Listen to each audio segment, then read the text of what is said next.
Hey guys! For today's video, I will show you how to change your Fortnite username. The first step is open your Epic Games account on your web browser. And as you can see, I'm now here. Your username is visible at the top of the screen. To access the menu, simply hover your cursor over your username and a drop-down list of various buttons will appear. To proceed, navigate to the top of the menu and select Account. This action will take you to the new page where you will see various tabs on the screen. Among the tabs visible on the page are Account Settings, Email Preferences, Payment Management, Transaction Subscriptions, and others. To proceed, select Account Settings from the list of tabs.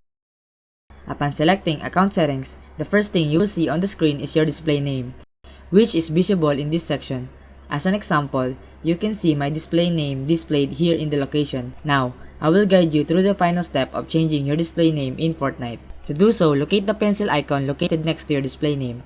Move your cursor over the pencil icon and pop-up message will appear reminding you that you will not be able to change your display name again for 2 weeks